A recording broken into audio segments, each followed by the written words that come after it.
Evening. I'd like to call to order the Committee of the Whole for June 23rd, 2021 at 7:04 p.m. First order of business is the Pledge of Allegiance. Please rise.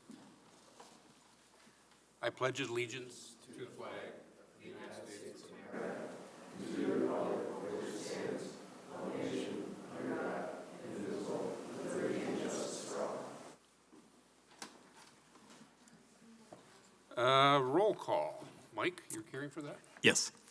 Allen, Aradafrada, Gerhardt, Here. Herbst, here. Maldonado, Here. Richardson, Here. Strassman, Here. Udell, Here. Wheeler. He's absent with excuse. Correct. All right. First item of business is approval of the minutes for, I need a motion to approve May 26, 2021 draft minutes. So moved. Second by Julia. Is there any discussion? Hearing none, let's put the motion to a vote. Everyone in favor, please signify by saying aye. Aye. Those opposed, motion carries. Next item, public appearances for non-agenda items. No one else on Zoom, all right, and there's no one in chambers. Thank you. Agenda items. We do have a presentation by two different groups. The first one is regarding the financial management plan, but I'm going to turn it over to our treasurer, director of finance, Misty Dodge. Hello, everybody. So this is the next stage of our CIP process. So we had the public hearing last night. Tonight, Ellers, who's our financial advisor, is going to present what that document means if approved as far as our tax rate, our financial policies, our debt stuff, all of that. So we have Greg Johnson and Dave Ferris here today to go through the presentation. It will be posted on the city's website tomorrow, so the public will all have access to it as well. And then for those of you that want to watch along, it's also in the agenda packets folder on your city laptops. So with that, I will turn it over. Thank you, Misty. Good evening, everyone. I'm Greg Johnson. This is Dave Ferris. We appreciate the opportunity to be here this evening. I'll speak first to kind of the general objectives of the presentation and what we're here to discuss, and then we'll start walking through some of the more detailed content in the presentation. The city has gone through this process for several years. It's really kind of a kickoff to your upcoming CIP and 2022 budget process. We typically look at several of the city's key financial metrics and key financial policies that the city has had in place for several years, related to fund balance, debt service, and funding of capital projects. So we'll speak to each of those. But really the benefit of doing this long-range financial forecast is that it really integrates both the operating budget and your CIP into one comprehensive financial forecast. So we'll look at all of the levy components of the city's budget, the general fund, TV, library fund, capital projects, and debt service. And we'll just kind of provide a general assessment of your fiscal strengths and challenges that we see in the model. And this really is kind of used to kind of set a framework and the stage for your 2022 budget process by looking at things over a multi-year period. So this very much is kind of an all-in financial scenario, looks at full funding of the CIP as it stands today, both items funded through the tax levy and items proposed to be financed through the issuance of debt, and then looks at, operational trends going forward. So when we talk about some of the, areas or challenges that we've identified in the model, it's important to keep that in mind, that this really is kind of a all-in scenario. And typically as the city goes through the budget process, prioritization occurs and adjustments are made to kind of bring things more in line. The city has done a great job of that over the years. So that's just kind of some background and framework for what we're going to discuss this evening. I'm going to turn it over to Dave, and he's going to speak through and discuss some of the financial policies and targets that the city has in place. Dave. Thank you, Greg. It's nice to be here in person tonight. It seems like it's been forever since we've been able to do this kind of thing, so it's great to be back to this. I'm going to start out with some of your policies, just kind of go through where you've landed after like the 2020 financial audit was done. Unassigned fund balance is, the policy is to be between 15 and 25% of the general fund revenues. If you look at the graph that we have on here, you can see we kind of took a little dip back in 17 and 18, and that was due to some large assignments of fund balance between unassigned and assigned for future employee retirements. The city has kind of battled back from that and has built it up to a decent unassigned fund balance of about 36%, and I think that there's a reason for that because there's some things coming down the road, as you know, where there might need to be some application of funds to bring on services that currently aren't within the city's limits. The assigned fund balance, as you can see, did jump in 18 and kind of has been holding steady there. It includes things like the pilot from the utilities, fund balance that's supposed to be used in subsequent budgets, shared revenue, and, as I talked about before, the future employee retirement benefits. You know, the one thing that I think you also get out of this is that unassigned fund balance typically is a sign of the liquidity, and so your rating agencies are really, they key in on that metric, and the fact that you're above that fund balance and have a trend actually going in a positive direction, they'll look favorably on that trend as well. Can I ask a quick question? I'm sorry for my ignorance. What are some examples of the unassigned, what is the unassigned fund balance? What is included in that? Well, unassigned Sorry, fund I'm balance sorry. is usually basically your rainy day fund. Since the assigned means that you've taken money from the unassigned amount and set it aside for a specific purpose, like that sick leave amount that you have for future retirements. So this is really amounts that you have not set aside and it can be used for operating purposes. Maybe you'll assign some of that towards some things that are coming on, maybe regarding the town of Madison, other things that might be important to you. Did you have anything you wanted to add? The cash flows, yeah, the working capital, so, okay. Any other questions on that slide? Okay. The next policy is debt expense as a percentage of operating budget. So your target is for gross general obligation debt service to be between 15 and 25% of the total general fund, library, and debt service expenditures combined. As you can see, there's kind of a fairly decent spike between on 2021, and actually, if you could go back a year, there's another spike. And what has happened over those couple of years is that you actually paid off with cash that was available in TID 4, and this time for 2021-22 with TID 2 or TID 4 and TID 6 paying off some of the debt because they've been so successful, and you have the cash to be able to pay that off early. Another, like we talked about with the cash trend, the unassigned fund balance, this is another thing that you see the percentage going down over time. It's another thing that the rating agencies are gonna look at and look favorably on. Aaron? Just a quick question. I believe, is this the one where I think the auditors talk about, and maybe we'll talk about this more later, our debt balances are good and within requirements, but they do ding us on that, don't they? And to think that it is a little bit higher than it should be, even though we have capacity, we have room in our numbers, they do tell us, I think, that it's still higher than it should be, right? I think it's common in Wisconsin that the rating agencies typically may say municipalities have an elevated debt burden, and really that's somewhat a product of 15 years of levy limits. As communities have, been, and we'll talk about levy limits, you have a cap in terms of how much your levy can increase per year to cover operations, and your capital levy is subject to that as well. There's an exception for levy limits under debt, and so, communities generally have found, they're borrowing for their larger capital and infrastructure investment, but some of their borrowing has increased as well because they can't fit it under their operating and capital levy cap under levy limits. So I think, in terms of Fitchburg specifically, I think there's been a lot of investment in core infrastructure over the past several years.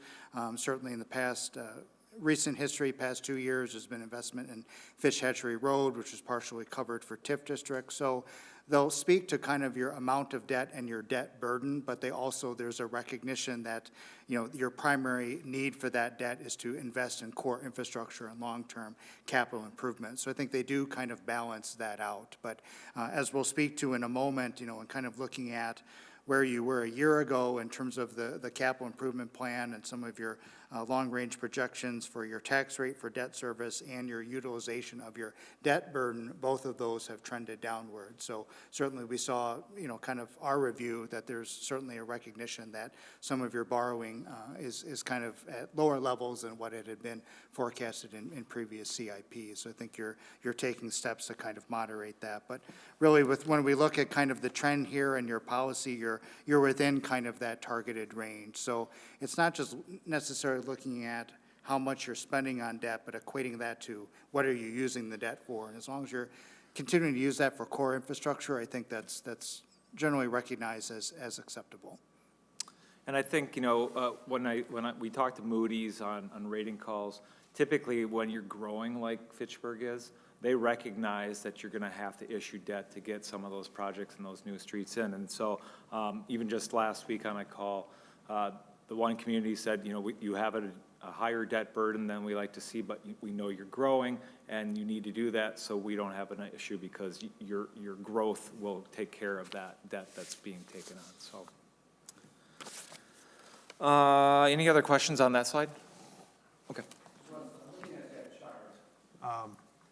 That doesn't necessarily, we see the decrease in percentage, but that doesn't necessarily translate to a decrease in amount borrowed, does it? Am I looking at this, I see the percentage down, but if our budget's higher, we could be borrowing more money. And we'll speak to that Okay. separately. It's a related question. This is just looking at how much you're spending on gross debt service payments as a percent of your total expenditures of these areas, general, library, debt service combined. We'll look at the amount of debt you're having outstanding and what your debt levy is going to be for the capital improvement projects as well. So yes, it's related, but we'll kind of speak to those separately. Okay, thank you. Yeah, I think, Greg, you have a slide later on that kind of talks to the capital, and there is a decline in the capital improvement plan that Greg will touch on when we get to that section, so. Any other questions on that slide? Okay. So on slide 5, one of your policies is that relates to debt service tax rate or capacity, is that your equalized tax rate for debt service will not exceed $2.25 per thousand. This obviously is a threshold that's quite a ways out of where you're at. You're averaging over the 10-year period about $1.23. In last year's plan, you were at $1.34, and I think that's a reflection a little bit of what Greg will talk about with the debt plan or the capital plan, and some of the cutback on what's included in that plan. So, $2.25 is a very familiar number to me. When I was in Wanakee, we used to do that, and I don't think we were very close to that as well. But it at least gives you a top level that if you have a lot coming on, that would be something that you would model to try to stay under. The debt capacity, as far as the debt capacity, that would be your statutory amount that you can borrow. So that's defined as 5% of your market value or equalized value. So all the taxable property within the city, if you take 5% of that number, that's how much you can borrow in total. You have an additional policy that says that you will only borrow up to 60% of that limit. And so right now you're at in the plan that we have in front of you, your maximum utilization is 39%, and that's down from what you had planned in last year's plan, which was 45%. So you're well within that debt policy as well. Any questions on that? Okay. As far as some of the projections that we use equalized value for, our plan actually, let me try that again. We try to project out the equalized value because that gets used in different spots in the plan, whether it's your debt capacity or your tax rate on your capital plan. This comes into play in a couple different spots. So what we want to do is point out how we're coming up with the the amount that we're using in the projection. So we usually use a fairly conservative amount because we don't want to, show you're growing and have you throw a whole bunch of stuff into your capital plan or your general fund budget, and then you find out that you didn't grow that much, and then you're trying to find places to cut all of a sudden. So the plan takes a kind of a conservative approach, and what we've landed at is about, a little under a 3%. However, there are a couple items that come into play in the plan where TID 4 is closing in potentially 2025 budget, 2024 budget, which is a 23 value year, and 25 budget year for TID number 6. So those closures allow the value to basically give us more value to tax over. I think that's probably. So just, as far as the TID closures or the additional value that may be taken on from the town of Madison, that's value that you're able to tax across. The TIDs will actually give you a little more flexibility on how you're able to spread the cost for those, spread your costs and have those covered by the tax levy. Any questions on that? Okay. So as far as the operating projection, there's a couple of assumptions that we use in here, or we have a couple of things that kind of impacted this. When we prepared the projection, we asked staff, Misty to be exact, to help us kind of point out some things that we may not just throw like a percentage on, and so there were certain things that she identified that were going to affect certain years. So those things are included in here, including the pilot increasing 35,000 in 2022 and then remaining flat, the hotel tax increase by 8750 in 22 and 23, some administrative charges increasing 5% annually, and then investment income decreasing. And as you know, interest rates have been pretty ridiculously low, almost non-existent. I believe that the local government investment pool is at like 0.05%. So really, we're not making a lot of interest on things, but in turn, the rates you're getting on your debt are extremely low as well. So there's kind of a trade-off on that. The one thing that we want to point out is that in this plan, we don't have anything considered for the town of Madison. I think that's something that staff is kind of starting to gear up on. Maybe it'll become part of the 22 plan, but there's some things that I think that staff is working through to determine the best way to introduce those services from that additional property that you'll be pulling into the city limits.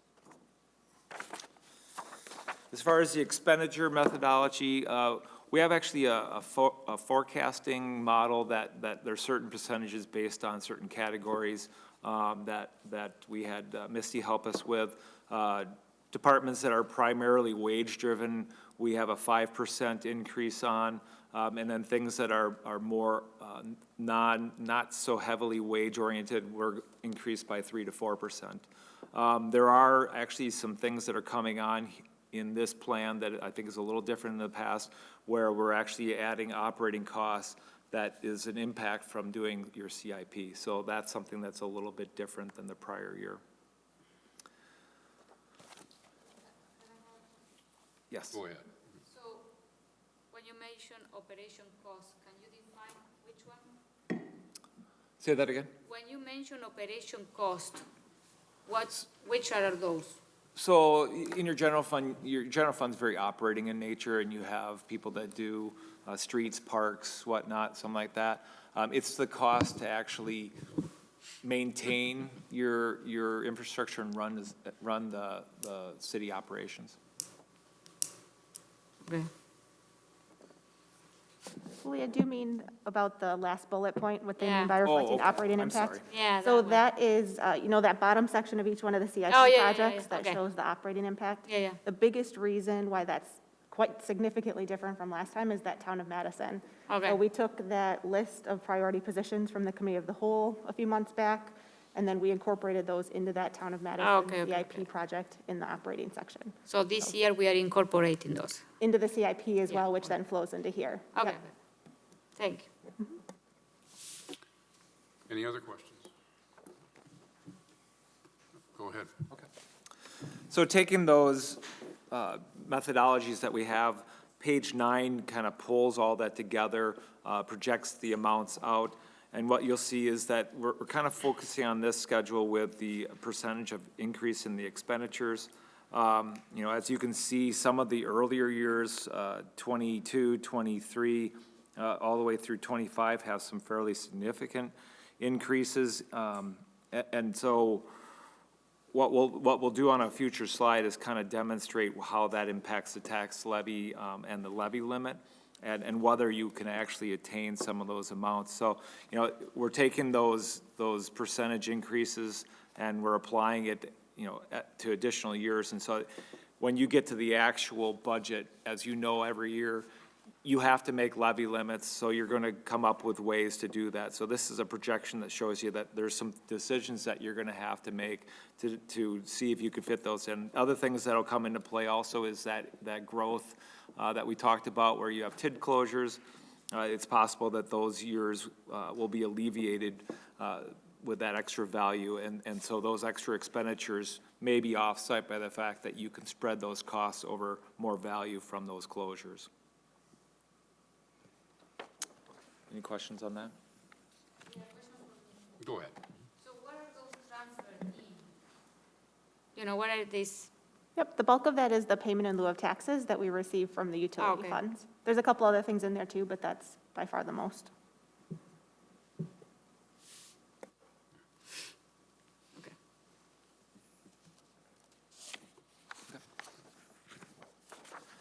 The next operating fund that we take a little closer look is the library, and this is on page 10. You know, we use the same methodology as far as forecasting the expenditures, and the local property tax is allowed to go up by basically the amount of a net new construction, which is what you can increase your levy by according to levy limits. And so with the way that the expenditures trend with the forecasting codes that we have, the levy does not grow enough to actually cover those operating costs. So you'll see each year that the net change or the deficit of the operations is increasing as we go on through time. And obviously those later years are wild cards at this point, but those are things that where you'll have to take a look at what you can do to actually make those budgets balanced. The other thing that's not included this is any capital costs. Their capital costs would be included in your CIP and the equipment replacement fund. Did you want to add anything on the operations? Any questions on any of the other I guess the operations? only thing I'd add about library is that, so this is the one where the council basically gives the library the amount of levy that they're allowed to spend, and then the library board figures out how to make it work. And so the arrangement that we've had the last several years is net new construction or levy limits, or the expenditure restraint threshold, whichever is lower. So yes, this is something that we need to stay cognizant of, but it's really a concern for the library board that they'll need to figure out, which I think is your committee, right? So they do a fantastic job figuring things out, just like you will have to do with the non-library stuff. I'm going to turn it over to Greg to start the capital plan and the debt plan that he'll forecast out. So we're going to begin by looking at your existing debt service profile, and that's found in the chart on page 11. So in the city's debt service fund, the primary expenditures are your principal and interest for existing debt obligations outstanding. And those annual principal and interest payments are in the column to the far left under total general obligation debt payments. There are other expenditures that are covered in your debt service fund related to an allowance for future debt issuance expense, as well as funds for arbitrage and kind of management of your existing debt profile. Of your total principal and interest payments, the city budgets several revenue sources to help cover some of those annual principal and interest payments. The primary revenue sources are revenues from your TIF districts, TIDs 4, 6, and 10 cover some of the existing debt. Then there's other lease payment revenue that the city receives, as well as special assessments and interest income. And then there's also money applied from the fire impact fees that are collected annually. So all of those revenue sources we refer to as debt service abatements. They're non-levy revenue sources that are applied to make your debt service payments. And then once we take your gross payments, subtract out those revenue sources, we arrive at your net tax levy for debt service. So under that column, the chart on page 11, you'll see that your 2021 levy for debt service was about $4,294,800. Just based off of your existing debt service profile, before we look at the impact of funding new capital projects, you'll see that your debt service levy for 2022 for existing debt would decrease down to about $3,967,000. And then we show that projected levy going forward. So when we'll talk in a few moments about, looking at financing new capital projects, we're going to see how this levy for debt service will change once we factor in future capital improvement projects. And we try to make sure that that levy impact for any new projects can be fairly consistent from year to year. So you're not seeing spikes in your debt service levy. But this shows that under your existing debt profile, you have room to add on debt service for new capital projects. And that's been intentional, that we try to plan ahead for future debt issuance every time we look at your capital improvement plan. So on page 12 is a detailed listing of all of the projects, in the current capital improvement plan as it stands presently, that were proposed to be financed through the issuance of debt. So we have the project listed, the project ID from your capital improvement plan. The revenue source is the revenue that is anticipated to be pledged to repay the debt service for that particular project. So the bulk of these projects will be repaid through the property tax levy for debt service. Projects that are identified as TID number 9 revenue, that's tax increment from TID district number 9, will repay that debt service. There's some stormwater projects that will cover debt, and then some projects that will be specially assessed, and special assessments will cover the debt service for those projects. All of these projects on this list are proposed to be financed with general obligation debt, so that will count towards your general obligation debt limit. That's what Dave mentioned, the maximum principal amount that you can have outstanding. I'll speak to that in a few moments. And then we also identified, really the term that each project is amortized or financed over. So if it's 10 years, the debt's repaid within 10 years, 20 years within a 20-year time frame, and then for the TIF districts, TIF district number 9, its final year of increment collection is 2036. So we make sure that those projects are not amortized past the maximum life of the district. And so we break down all of these projects really to be financed through two types of general obligation debt. You have general obligation bonds and you have general obligation notes. The difference is really the term. Notes can have a term up to 10 years. Bonds have a term greater than 10 years up to 20. If you're financing projects with notes, you can generally finance any public purpose project and repay that within a 10-year period. If you're issuing bonds, as long as those bonds are for one of these specific eligible purposes identified in the bond statutes, you can finance those without having the bonds approved by referendum. So all core infrastructure falls into that category. So any street improvement projects you can finance through bonds, term up to 20 years, and you don't have to have that bond issue be subject to referendum. So when you see the sources of funding, bonds and notes, that's kind of taking into account the term, the repayment term of the project, and that's, really follows statutory guidelines. So when we look at really how we put the plan together, kind of summarized on slide 13, all the factors that we look at are the useful life of the asset, making sure that it's being repaid, before its useful life ends or within the time period of its useful life. We take into account the repayment sources, if there's TID revenues, how long will those TID revenues be available? There's special assessments matching the debt service repayment to the term of the assessment, and then looking at the stormwater revenue and making sure that revenue is sufficient to cover its proportional share of the debt. So for most of the capital financing plan that I'll summarize in a moment, we have projects financed in the year that they're proposed to be implemented or constructed. In a few of the years, the project amount was relatively small, so we combined them into a financing either the year prior, so you would cut down on the number of debt issuance. So for example, the 2027 projects that are shown to be financed with debt, we've incorporated into the 26 financing. So, just because the project amount was fairly small, and that way you'd only have to do one financing instead of two. I have a quick question on that. That combining of 2 years of projects into 1 year, just because it's more convenient, does that ever actually happen in practice, or is this just theoretical since we're looking for, because 26, 27, that's more theoretical at this point? I would agree, yes. So for that far out, likely things are going to change by the time we get to that point. So it's really based off of the model as it stands presently. So I think typically the city has borrowed for projects that they need in a particular year and funded things on an annual basis. So we haven't really seen a situation where we would move a project up because it makes more sense to borrow the money in 1 year versus over 2 years? Does that ever happen? So we did have a year where we combined debt issuances, 2014 and 15. We borrowed both of those years in 15, so we just kind of cash flowed it until we borrowed. So it could happen. I don't think we would move projects necessarily for it. So it was as long kind of as on the we meet our back end spend instead of amount. at the front end? Okay. Yeah. Go ahead. We've done that a couple of times previously, long ago, in addition to 2014, 15. I think we did that in, I want to say it was 2006 and 2007.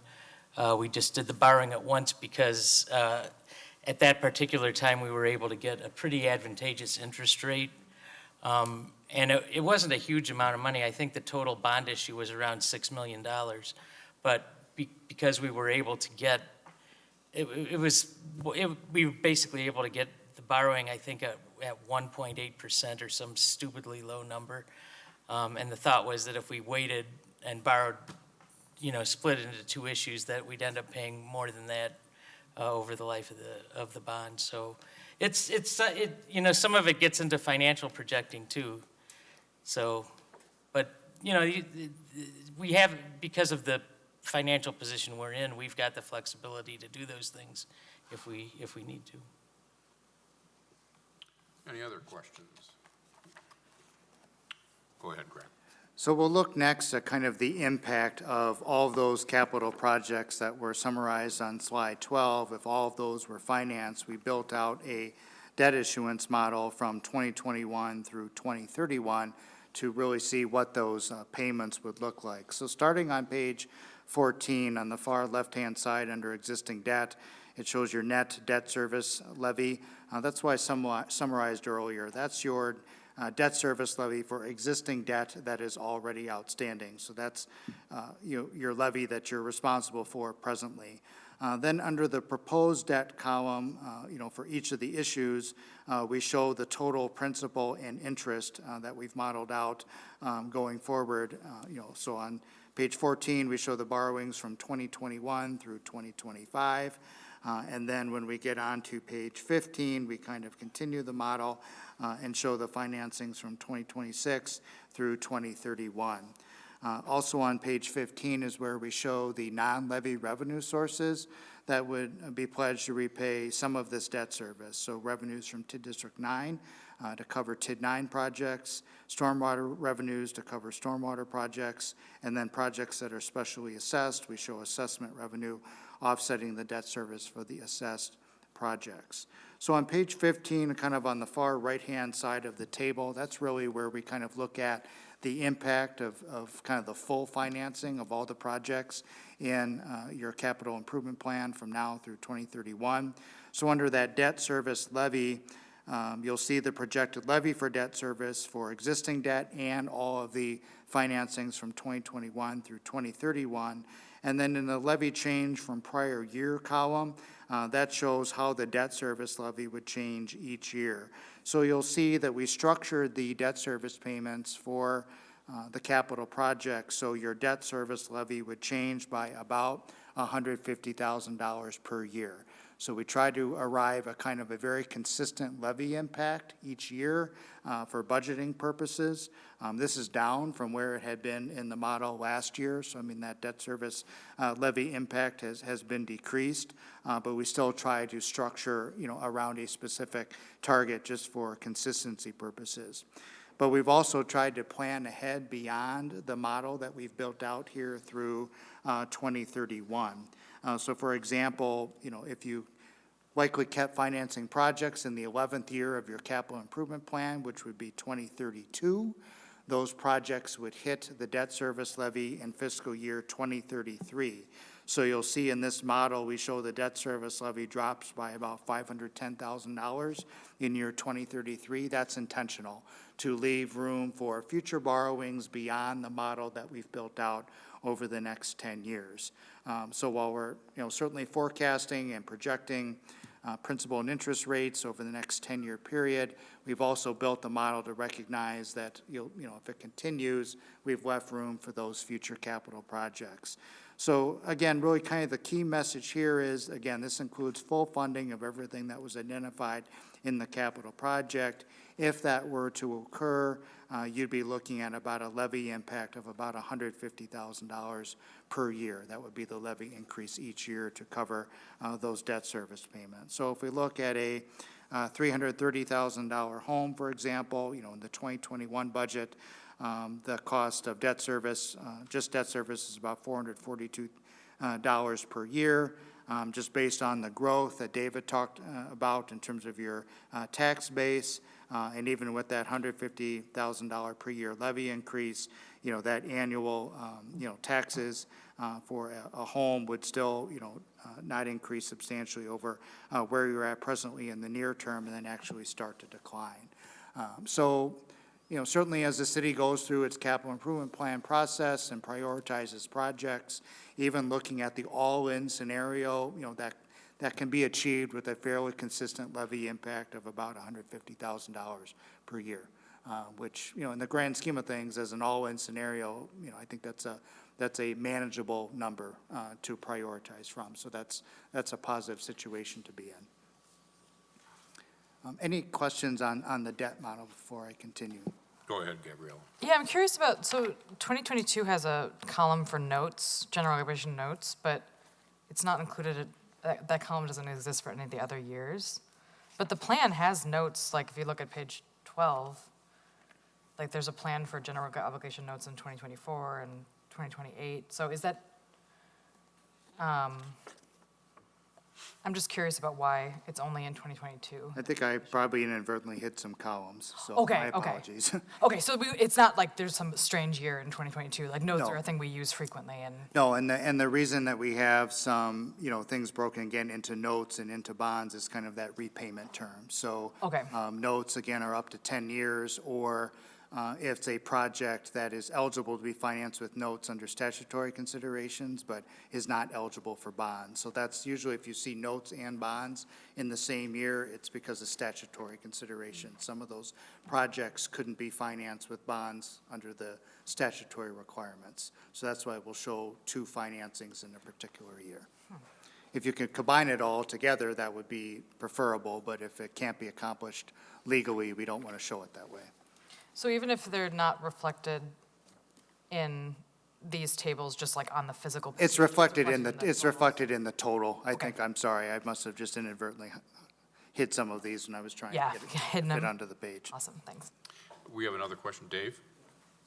Be clear, thank you, this is a nice table showing what the increase on an average home would be, from the debt. I want to be clear, this doesn't include the, increased, the 5% increase in wages and administration, or whatever. This is strictly from the debt. Okay, I just want to be very, very clear on that. Yep. Any other questions? Go ahead, Greg. Thank you. So on page 16 is that general obligation debt capacity analysis. So again, under statutes, the amount of general obligation debt, that's principal, that you have outstanding, cannot exceed 5% of the city's total equalized value. So at the end of fiscal year 2020, at the beginning of this fiscal year, the city's debt limit was about $185 million. You had about $63,325,000 of debt outstanding. So the city was at 34% of its debt limit. So if we finance, all of, kind of those future projects, you're projected to be at about 39% of your borrowing limits. So again, kind of under where you were at, kind of historically, where you're at presently. So again, kind of shows that you're, staying within your debt policy limits that we summarized at the beginning with kind of full funding of the capital plan. So next, Dave is going to kind of speak to kind of what was just mentioned, kind of rolling all of the information back together in terms of when we look at the operations, your capital levy for debt, library, and other components of your levy, and we factor in debt service. How does that change your total levy and your total tax rate? So Dave will speak to that. So the table on page 17 and 18 is it basically kind of like Greg's where it spills over because we're doing the 10 years, kind of shows you how the taxes from this whole plan come together. All the funds that have a tax levy are put into this chart. And so really as we look at some of the things that occur throughout this chart, there's some increases that are fairly significant in the 22 year as far as change from the prior year. 22 and 23 has some additional public safety costs that were in 22, and then we start to put in the operating impact of the CIP that starts to build over the years. So the other thing that kind of comes out when you look through here that makes the levy kind of bounce a little bit is there's a capital projects levy that really doesn't stay at a very stable rate, and so what happens is that you'll see that your rate kind of pops in a couple years, like between 21 and 22, you're going up to 830, then 872, and then you'll see in the later years like 27 and 30 where the capital projects levy kind of bumps up a bit. You'll have some fairly big increases there. When it comes to actually doing your budget set year, the levy limits are obviously going to have an impact on that levy, and Greg will talk a little bit more about the levy limits in a little bit, but you'll have to make decisions at that point on those projects, whether they're things that you would actually add into the borrowing to smooth this tax levy over. It's possible that, as you go forward, that the operations becomes in need of more of that levy limit, and that you may need to convert levy from capital projects to borrowing. So that's things that you'll have to consider in the future. But as you see, there is a little bit of bounce in the levy rate percentage. But really, overall, I think what we see is that other than those fairly decent increases early on up to 872, it comes back down because of the TIF district closures. You'll see there's some help in 24 and 25 budgets because of that additional value that you can go across. And then in the other years, we have a little bit of a bump up, like I said, probably around 2027 with that capital improvement levy. And then we kind of, basically we start getting to a little bit more stable rate, and you can see the taxes on the residents for this overall aren't really huge jumps. They're within about $100 or so dollars of each other. So, it's fairly stable, but you do have a few things in that when you get to those years, if that's actually what you need for levy for those projects, it may be something that you'll have to use the levy limit and decide, how you're going to fund those projects if you want to do those. The one thing that I think that is important, as Greg just talked about, though, the reason for the levy increases really, as far as the rate goes, is not really impacted by what Greg showed in the capital plan. So your debt plan for your capital is stable. So most of the tax levy jumps are outside of that capital plan that he just described. And then just kind of a picture of what you can see from the tax rate. There's a couple years that capital levy really jumps up. I'd circled 2023 where it's at 70 cents. It's come up from the 50-cent area. We're in the 89 cents out in 2027, and then we're back to 80 cents again in 2030. So that really jumped out at me when I was looking at this chart, as well as the operating levy continues to grow. And, you know, as the operating levy starts to grow, you'll find that, you know, that levy limit may not grow as fast as this is. So my guess is that as we get out to the future, unless you're having much better growth than the 3%, not that that's bad, that's actually really good. A lot of communities would love that. That, you know, you might have to make some decisions on what will be levied for operating purposes versus that borrowing for capital type of things, so. Levy limits are a fun thing. Oh, Can I ask a question? sure. So the last time I sat in one of these meetings was 10 years ago when Mike was sitting over there. Sure. And when we were going through all this, we were using the typical value of a house in Fitchburg of about $250,000. It's now $330,000. And so as you're talking about annual city taxes on a residence, when you're starting in 2019 and going to 2031 and still using $330,000, that probably doesn't give a typical resident a very realistic view of what their taxes might be. Right. Because values of housing well, not just in Fitchburg, but in all of Dane County, seem to be going through the roof right now. Yeah, and you know, we haven't taken into account, we're using the equalized tax rate, so in this model, it's kind of assuming that house stays at the same value, but using the equalized value, we probably should be ratcheting that up by that same growth, because, you know, if you're looking apples to apples, that 330 should be growing over the 10 years. So there is a little bit of a difference. So their taxes, you know, obviously they would, they'd probably pay, well, you'd probably pay a little bit more, but then again, you probably are building some houses or some businesses, so maybe that's detracting from it. So I think there's a couple things at play that maybe, you know, it's pretty hard to say whether or not that's gonna be the taxes. It's a projection. Well, yeah, So- I just wanted to Yeah. clarify that, you know, these projections are based on flat changes Yeah. in the value of housing, which hasn't been happening. So, you know, if someone's looking at this thinking, you know, well, in 2031, my taxes are probably going to be around $2,800, they probably aren't. Well, and I think the one thing is like we talked about with the equalized value projection earlier, if we have it like 2.89%, and you are really growing at 2.89%, plus you're attracting a lot of nice businesses into the city, so it's possible that their taxes could go down. So I think, you know, this is like, you know, a 10-year projection is kind of a long shot. 5 years is probably a little clearer, but probably the best one you could do is what's next year going to look like. Because everything else after that, you could change your decision on what you want to do. You could put a lot more debt into play, and then you'd have higher taxes just because of that. So, you know, it's a long crystal ball view of it, and there's a lot of things that would impact that rate, obviously, so. Any other questions? No? Go ahead, Dave. I think, Yeah, I'll pick it up again. Just to go back and clarify the one question that was asked about, you know, how there were a couple of note issues kind of shown in the plan. So kind of, just let me explain that and answer that again as I kind of got a chance to look at this a little more closely.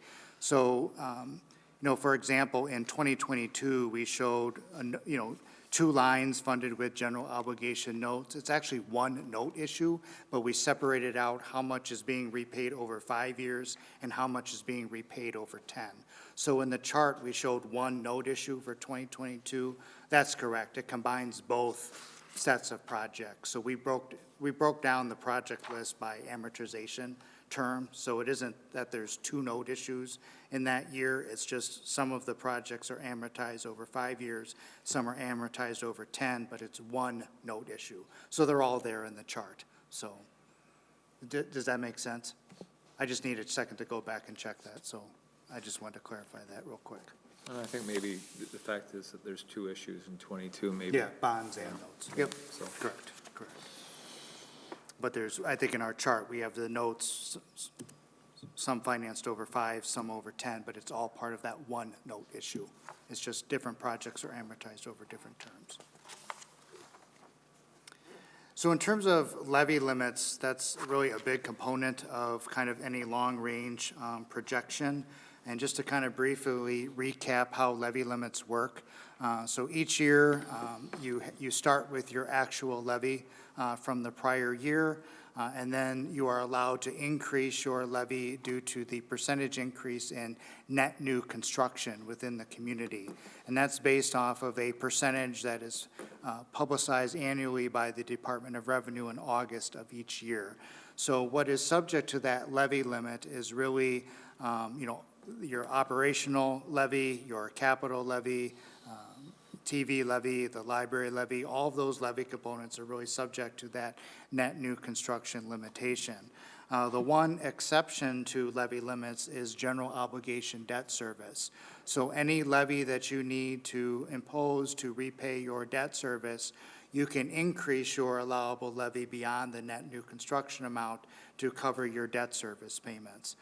And so, as I mentioned earlier, communities, as they've been managing under levy limits for the past 15 years, since that debt service is exempt from levy limits, some communities, and Fitchburg fortunately hasn't been in this case, have had to convert some capital items that they typically would levy for to borrowing because they could exempt that levy because it's debt service, and they could increase their allowable levy to cover the debt payment.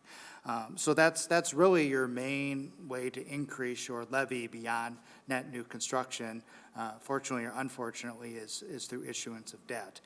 But at least if you're financing your larger capital infrastructure projects, you can increase your levy under levy limits to cover those.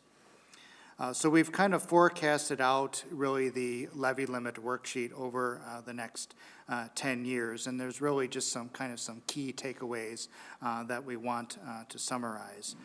So first, when we're looking at kind of your near-term budget in 2022 and 2023, you would be required to use some of your non-levy supported debt service adjustments to reach the total levy that's forecasted in this model. And in 2023, you would need to use some of those non-levy supported debt adjustments to cover operations. If you're increasing your levy and taking a debt adjustment to cover that under the levy limit worksheet, as long as you're using that debt adjustment to cover debt, that's really not a problem. If you're using it to cover one-time capital expenses that maybe aren't going to be part of your budget, or you have a larger capital expense in a particular year and you want to levy for that and use cash, and you use your some debt-supported adjustments to cover that cost, that's generally not going to cause you long-term concerns either. It's when if you're increasing your allowable levy by claiming a debt adjustment and you're actually using that levy to fund operations, that's when that really can get you into problems long-term. Because if your debt payments decrease or a debt service issue matures, you can no longer increase your levy to cover that payment. If you're using that to cover an ongoing operational cost or staff person, you're not going to be able to continue to fund that. So, while your levy limit is based off of your total levy, it's very important to understand and break your levy down and understand what part of your levy is going towards operations, what's going towards capital, what's going towards debt, so you understand that when you're increasing your allowable levy and calculating that, you can make sure that that's sustainable going forward long-term.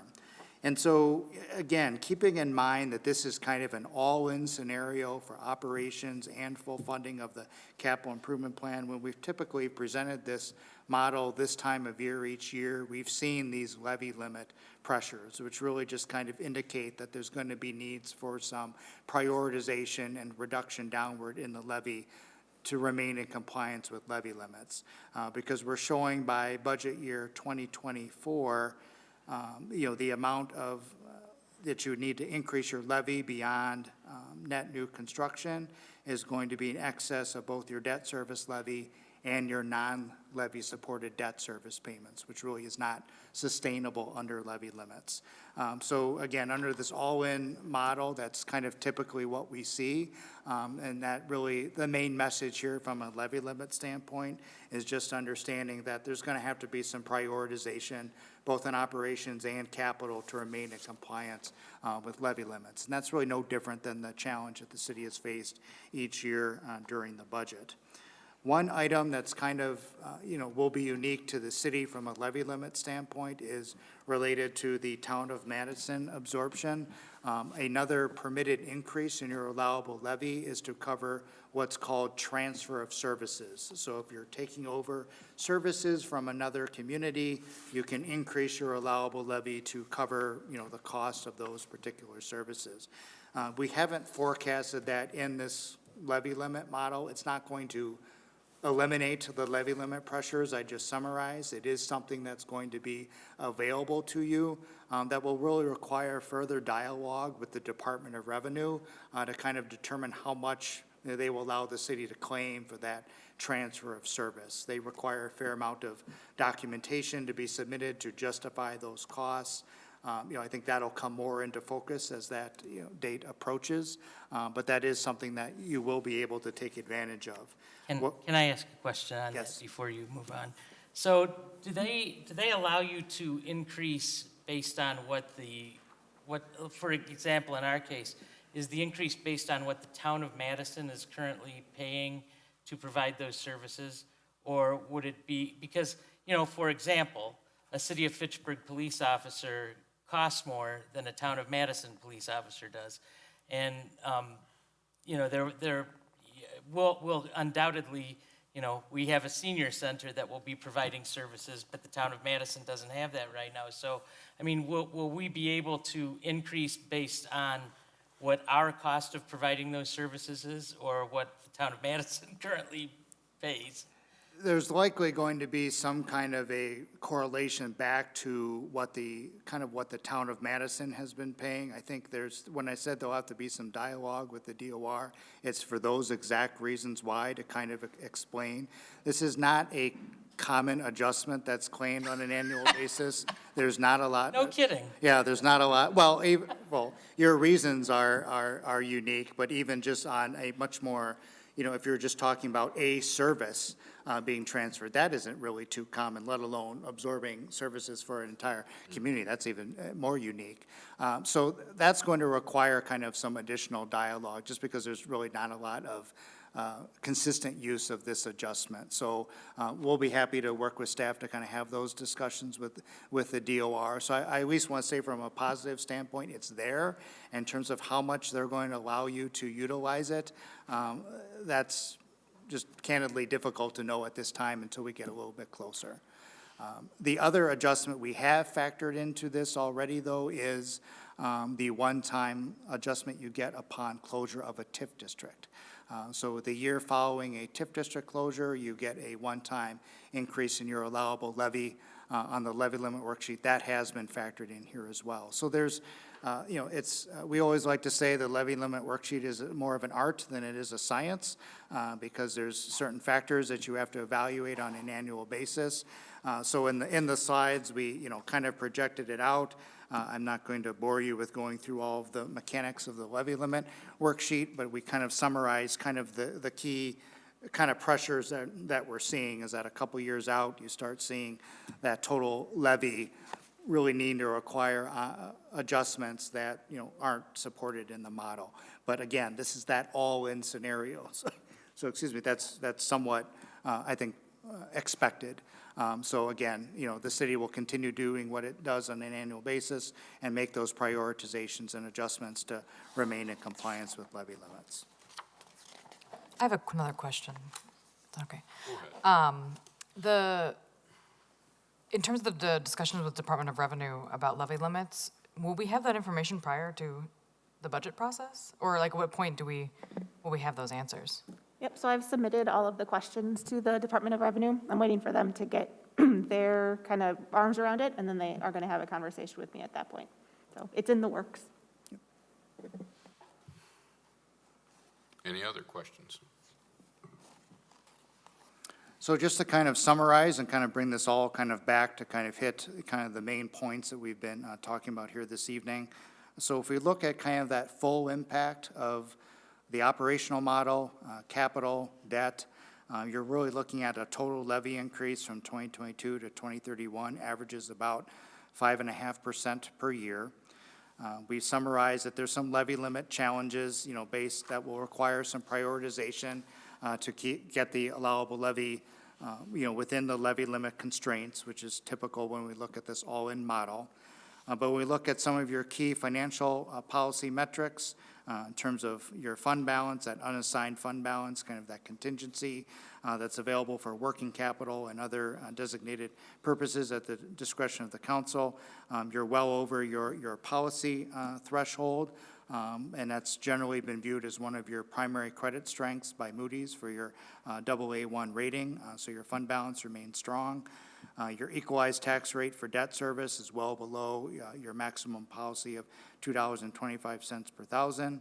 And then your GO debt utilization is projected to be at about 39%, well under your maximum of 60%. And both in terms of your tax rate for debt service and your GO debt utilization, both of these policy metrics that we've calculated, over the 10-year forecasting model, both of those are less than they were in what we had projected in kind of the full impact model last year. So, really, when we kind of step back and look at the city's kind of holistic financial condition, the city is in a very good financial position. I mentioned your AA1 rating from Moody's. That's just one notch down from AAA. It's a very strong credit rating. Moody's has consistently recognized the city for your strong fund balance, strong liquidity, strong budget management in terms of, living within your means and having strong budgetary performance on an annual basis. You have a very good foundation, from which to work from. We've mentioned, some of the closures of the TIF districts that are coming forth in a couple of years. It's going to return a lot of increment value back onto the tax rolls. There's a lot of positives that are happening on a financial and economic development front. So when you kind of look at this model over a 10-year period, the city has a long history of doing this on an annual basis. I want to commend you all for taking the time to do this each year because I think, budget decisions you make and made for 2021 and you will make in 2022 will have multi-year impact. So kind of seeing this impact and these trends can help make decisions now more informed, and that will help guide future decisions, coming down the line here over the next several fiscal years. So certainly encourage you to keep kind of looking at this model because hopefully it helps frame discussions going forward. But, you're in a very good foundation and good starting point for your budget discussion. So those are kind of our comments on your long-range trends and kind of your current fiscal condition. We're happy to answer any other questions. One question, and I know you've touched on it throughout the entire presentation, but just in very short, what can we do as a council to get to that top? It's going to be really continued expansion and growth in your tax base. That's probably kind of the key metric. I think in terms of your overall financial condition, in terms of your fund balance and your cash position, you're very strong in those particular areas. So I think you're certainly seeing some, high growth projects that are in the process of coming about here from construction 2020 into 2021 and anticipated here in the near term going forward.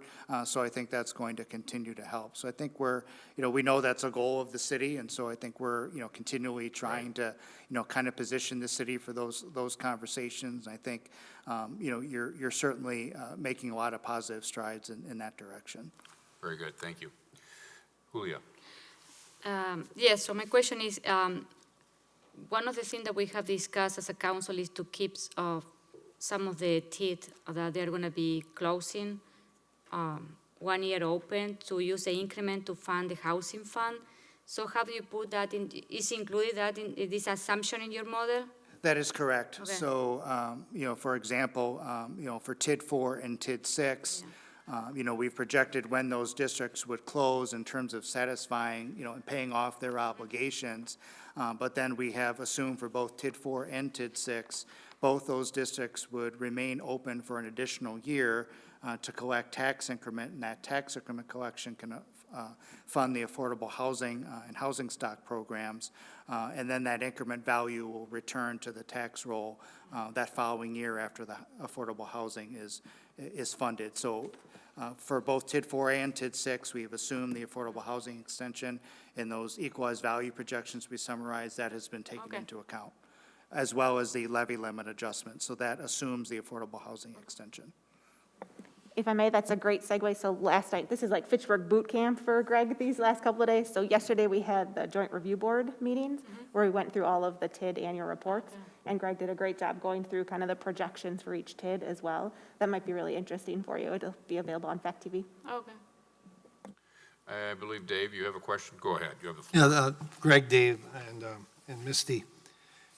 In the world where Dave Herbst is king, which I think you know I like to live in all the time, we have levy limit, say we need to tax and raise this much in a given year. City is growing. Is it possible that we could say, all right, the increase every year, we're only going to increase by the taxes that we get from the new construction or increased value in the city? That's the sustainable model I've always advocated, that, all right, we're there, and, is this, I think we're talking differential equations. I like to come back to algebra, linear regression. Am I talking crazy, or is this something that can be done? No, I mean, I think in terms of the way the levy limit is constructed under statutes, that's kind of the fundamental principle everyone is, being asked to operate under, that your levy increase is really going to be tied to the amount of the pace of new growth and new construction within the community.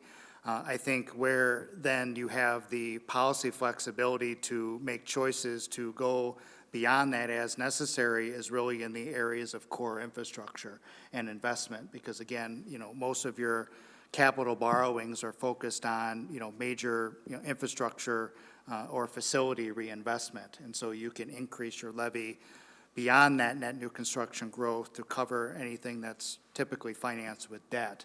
And so it's really striking that appropriate balance. I mean, I think every community is really making those same policy choices of trying to live within their means and not spend that's outpacing their growth, but also trying to find that, comfort level that they're also still maintaining investment in their core infrastructure and their capital assets, so they don't, see their deferred maintenance costs then really start to outpace their growth. So, I understand your statement. I think that's a good framework and kind of the framework of levy limits, but then it's trying to kind of balance that infrastructure investment as well. Thank you. Gabriella, is there? Okay. So this is, very interesting. I like the, even though a lot of it's theoretical because it's so far out, it's very interesting to see these trends. I'm curious about, and maybe Misty can give some insight in terms of like the flow of the CIP process, because although this is useful information, it does seem like because the council hasn't had a chance to weigh in on the CIP, and we could potentially change the next 5 years significantly with amendments, and that could be the baseline for what we do over the next few years. Is there a reason why we don't do this analysis after the council amendments for the CIP are finalized? So I think a couple of things. So one is whatever council does make changes for the CIP, absent the mayor making significant changes a different way, that would be included in next year's financial management plan. So they still would be incorporated just a year later. I think part of the reason why we do it now, and I'll let you guys speak next, is so that you can identify if there's problems before you put your amendments in. So if Aaron went crazy and now all of our financial policies are out of whack, you would have an opportunity to correct that. And so this would be our chance to identify those for you. Okay. Go ahead. Okay. Jay? So I remember when we got upgraded to an AA2, and we were at AA2 for a long time because, and what Mike had told us was that really one of the things they look at is the total equalized valuation. So, so we were in the $2 billion range, and now we're in the $3 billion range, and I presume that's what bumped us up to the AA1. But even when we were looking at AA1 communities back then, the lowest valuation AA1 communities were around $3 billion. So do you know, without looking it up right now, what the lower valued AAA communities are right now? I don't know off the top of my head. I never want to quote numbers if I at least don't have some reasonable understanding where I'm pulling them from. But we can provide those to you. Moody's publishes medians, kind of particularly nationwide and in Wisconsin in terms of kind of where they're at different levels. So yes, we can provide that back to you. So when Mike had done these reports before, he would have a little list in there of other communities, and he would do a lot of comparisons. Like, he would show, he'd pick, 20 communities in Wisconsin. Usually not the city of Madison, or the city of Milwaukee, but a bunch of other communities that were closer. Like, there would be Whitefish Bay in there, and Fond du Lac, and Eau Claire. And he'd show what our current rating is, what everyone's current rating was, the total valuation, unallocated cash reserve, or you call it fund balance now because names change. But some of that information for how we compare to other communities like us would be helpful, I think. Yeah, we can provide that. That's actually now included in the city's annual rating reports from Moody's. So they still kind of do those comparisons, but they've been a little more transparent in terms of their metrics and how they are looking at things, both statewide and nationwide. They have, a scorecard and a specific calculations, and you fall in certain ranges and certain metrics. They actually show if you're, for fund balance, you're in the AAA category, or for cash reserve, cash position over 5 years, maybe you're in the AA1 category. So it's become much more granular in terms of getting down to those specific metrics. And so, you can do kind of those comparisons on a community by community basis, but in kind of as the rating methodology has evolved, it's kind of moved away from that in terms of more of kind of their broader, you can see much more clearly how they're doing the calculation. So it's become actually easier to kind of see where you stand, because they're actually just telling you right in the report, we've rated you on each of your factors. So some of it's how you're comparing to other communities, but those direct comparisons are, not that they aren't meaningful, but they probably don't quite tell the story as well as they did years ago. Another resource for you, so it doesn't look at AAA ratings versus other ratings, but our annual audit presentation to the Finance Committee has different charts for some of our big policies as well, and they use their other clients in our same population range as kind of reference points there too. So I can send you that link also if you'd like to see it. It shows some good comparisons. Gosh, I would love nothing more than that. Numbers are fun. Julia. By curiosity, what is the difference, or how much we will save if we are a AAA city, bond city, in our borrowing cost? What is it? You have a percentage? How?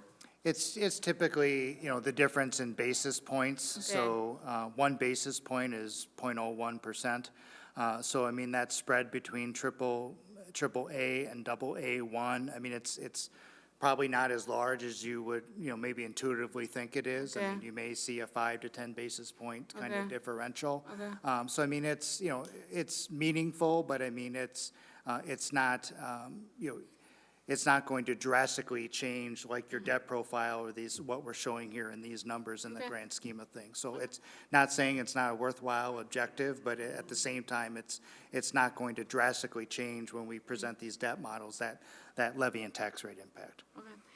I have another question. Go ahead. We have mentioned in CEDA a couple of times, CEDA has a housing authority, and I know that the city has never done like issue bond using the housing authority, but in the future, if we want to, we will start considering about how to fund some of these housing projects. So what do you think about that? Do you think that, because these one are very, these type of bonds are double tax exempt, they are very good, attractive for investor. So I don't know, what is your position on that? Yes, no, it's a good point. So yes, housing authorities under state statute, do have the authority to issue debt and fund projects. And that debt is issued on what's called a revenue basis, so it doesn't count towards your general obligation statutory debt limit. You are pledging a non-levy revenue source to repay that debt. So if you're explicitly talking about, housing projects and projects that are funding eligible housing projects under statute, you need some, lease income or rental income or some form of revenue stream to repay that debt service. So the main, financial benefit to, the city or the housing authority or CDA as the issuer is that debt does not count towards the city's general obligation debt limit. You mentioned the benefit to the investor, and then in Wisconsin, it's double tax exempt, exempt from federal income taxes, exempt from state income taxes, so there's that benefit as well. But, the key, so those are kind of the legal parameters. It really, to issue that debt from a financial standpoint, it really comes down to kind of meeting the underwriting criteria. And so while it may not be a formal requirement to issue the bonds, typically an underwriter that's going to purchase those bonds is going to want to see that the income from the housing project is going to be greater than the annual debt service payments, maybe by 1.25 times. You may not be required to maintain that coverage while the bonds are outstanding, but they like to see that there's projects there. So it's certainly an option. It's an option legally. It's an option financially, but there's kind of some practical elements that kind of have to be evaluated to make sure that can be accomplished successfully, meaning that it can go through underwriting and attract a good interest rate for the project. Can I ask another question? It's Sure, a you still have follow-up. You have the floor. Go ahead. So have you seen a municipality of our size doing this type of issuing this bond? Or it's more like for, I have seen here in Wisconsin from Milwaukee, Green Bay, these are the ones that are using this, but have you seen municipality like our size to do this type of thing? I think in terms of those types of revenue bond transactions, I think you see CDAs get involved probably a little more commonly in redevelopment type projects through tax incremental districts, where they may be issuing, some of these bonds where there's a lease structure in place between, the Community Development Authority and the city that is pledging some TIF revenue to repay the debt service. In the housing space, that's a big, topic. Workforce housing in Wisconsin's a big issue. So I think, more communities are starting to explore it. Is there a, wide volume of examples of communities that have kind of gotten into the housing authority business as is defined by statute? I don't want to say it's very common. You mentioned, larger communities where it's maybe a little more common, but I think you're starting to see other communities start to explore that. So I think it's certainly things you can explore, subject to some of those kind of conditions and qualifications that I mentioned from a underwriting standpoint if you look at financing. Okay. Good to know. Gabriella. This is more out of curiosity, but I mean, you all have been working on this type of plan with the city for several years now. Is that right? It's going back. It's 93. Yeah, 93. Okay, so a long time. Do these tables, can you go backwards in time? Like, could we look at a table that goes from 2000 up to now with some of these numbers? We have things that go back quite a ways. I can't tell you right off the top of my head, but yes, we have the versions of this that go back years and years. Because I don't know if that's ever possible to see that. I just would be interesting to really see like how the debt has grown or changed, and even these numbers like the total tax rate for debt service, like how that's changed over the last 20 years. If that information is easily accessible, obviously I don't want to create a whole new project, but if that exists, I think that would be very interesting to know. I think I have a lot of that statistical stuff too. I don't know if it goes back to 1993 either, as far as in a spreadsheet, but I can look and see what I have too and send out something if I do. Yeah, and it's certainly not urgent. I'm more out of curiosity. Yeah. So particularly the debt amount and the debt tax rate are kind of what you're thinking about? Yeah, mostly. Yeah, I was taking a look at kind of pages 14 and 15 and kind of curious about how the debt has evolved over time. At a minimum, we would have that for certainly any debt issues that we did, whether or not how far back we can go in the kind of the financial management plan concept. But there's other ways we can find that data historically, at least that we've been involved in. Okay, thank you. Would you share that, Misty, with all of us? Yeah, so I'll work with Greg, and between the two of us, Sure. we can cobble something together. Absolutely. Great, thank you. Any additional questions? Yes, go ahead, Jay. Yeah, Sorry. to piggyback on Julia's comment, my understanding is that CDA bonds like that, they're revenue bonds, so they'd be handled very much like the big utility projects we've done, like the Cyene Interceptor, other big water or sewer utilities where we're expecting the ratepayers to pay that back over time, not the general property tax levy. That's correct. Yes, it's that exact philosophy. So it's not backed by a tax levy, it's backed by some other non-levy revenue source. So the most common examples of that are utility-funded projects, but you can have, housing-type projects as well. But it's that exact same criteria that needs to be satisfied. The only other comment I wanted to make for Gabriella was when I first got elected on the council in '93, Doug Morissette got elected mayor that year, and the city's finances were a wreck.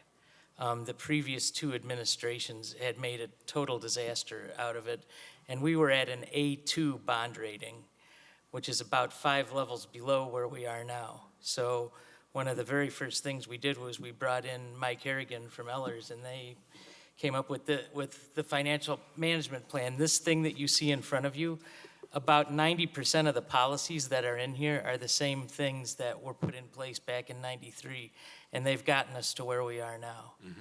So when we talk about the stuff that's in here, we've got here because of this, and we should be reluctant to change some of these policies that have gotten us here.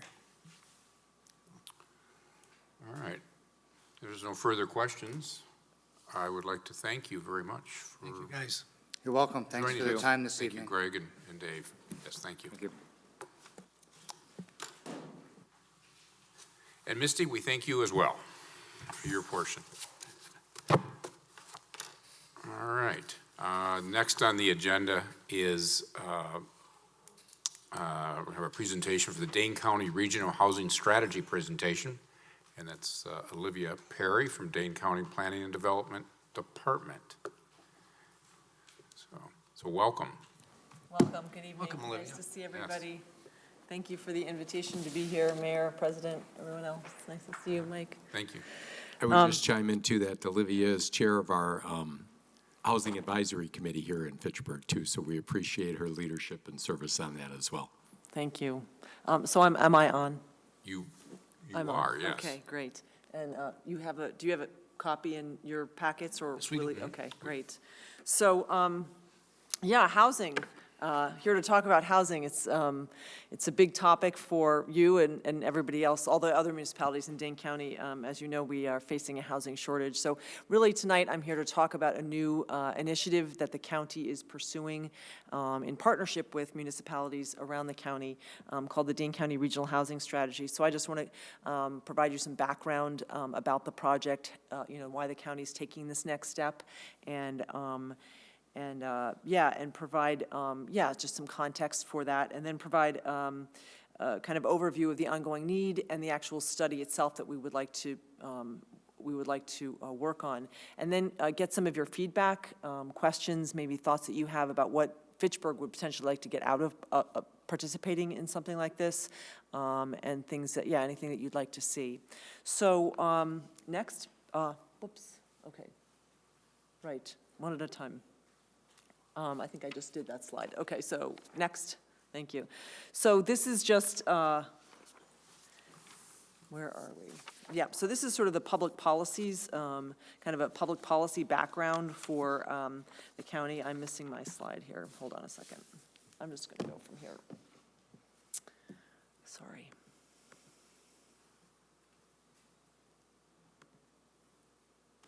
Okay.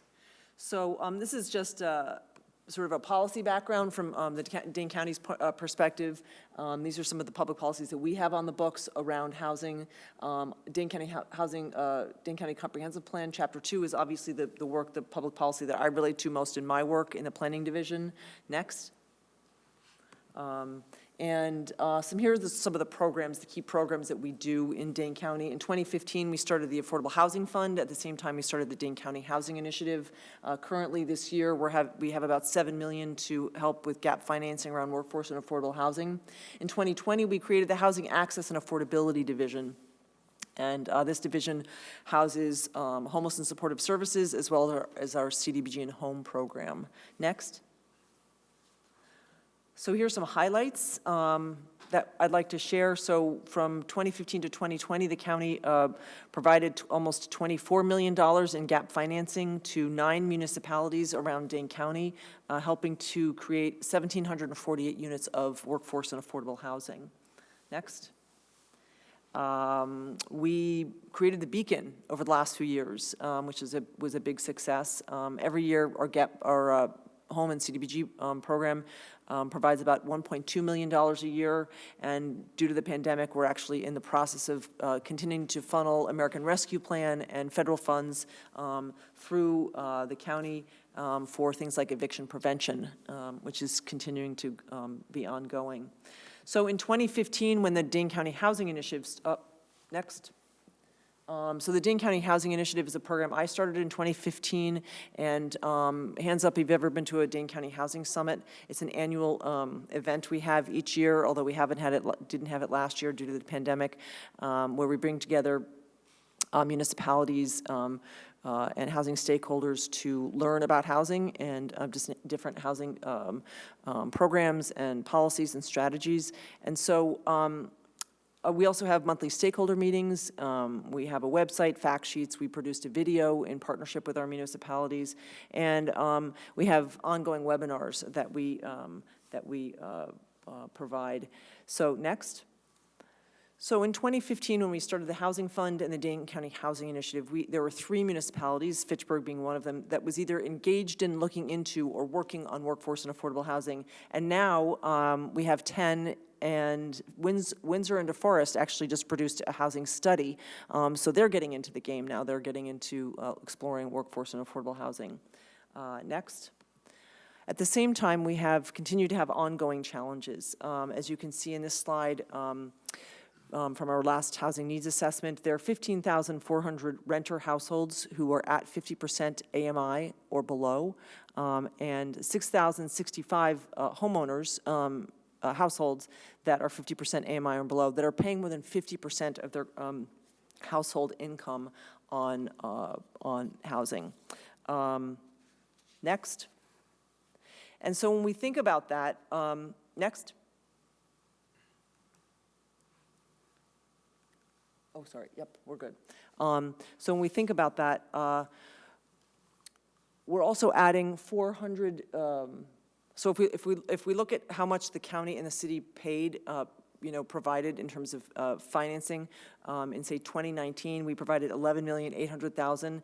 We created we helped to create 578 new workforce and affordable housing units. And that would take approximately 26.6 years to fill the gap that I just referred to in the previous slide of 21,000 housing units.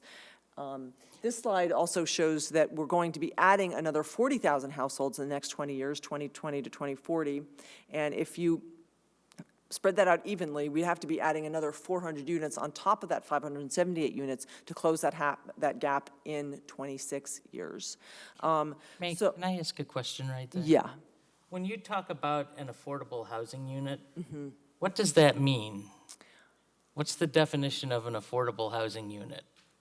That it would be available to households that are making are 50% AMI or below. So in real numbers, what does that mean? What's the monthly rent for a rental affordable housing unit? What's the value of a house for an affordable housing house? The units, I'll just give you sort of a broad perspective. So the number of units that we're creating right now of 578 per year, 578 per year with the city.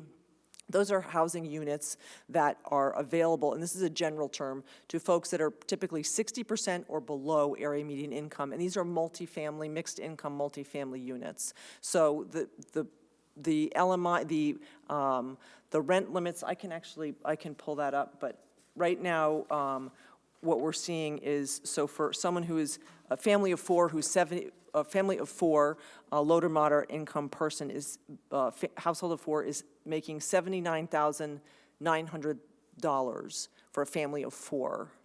And for, say, a family of four that's making 50% AMI or below, that would be $51,550. All right. thousand. But what I'm in trying to get income. at is the value of these units. What's the, like, what is the monthly rent, or what would the Right, and value- I what can would pull the that up. value I of don't the have that house be? number Okay. right with me, but I can pull that up for you if you want me to, and I can do that at the end. So, and that varies depending on the income limit is defined by WIDA, and those income limits, vary depending on what your income level is, if it's 30% or 40%, because the unit itself takes the same amount of money to make. If we're talking about a multifamily unit, approximately $165 a square foot. But when you have mixed income affordable housing, that's typically subsidized in part by tax credits, then different people will be paying different prices for those units. But the actual cost to build them is the same, if that helps any at all. Well, it doesn't get any closer to answering my question, but I'll wait till you have. Yeah, and I chance can to look it up. I have those numbers, but yeah. In addition to that, so we also have this additional 400 units we're going to need if we're adding another 400 units spread out evenly over those 20 years to accommodate the 40,000 households that we're going to be adding to Dane County. And just as a benchmark, you can see the 20% number up there. At any given point, any municipality is going to have approximately 20 to 30% low to moderate income households in their community. That's just an average. City of Madison probably tends to have more because of their access to services and transportation, but it's a typical number. But so it's a conservative estimate with the number of low to moderate income units that we would need to add for the countywide. And then we continue to obviously, unfortunately, have homeless youth and children in our school districts. DPI's latest numbers are 1,865. That's an actual number.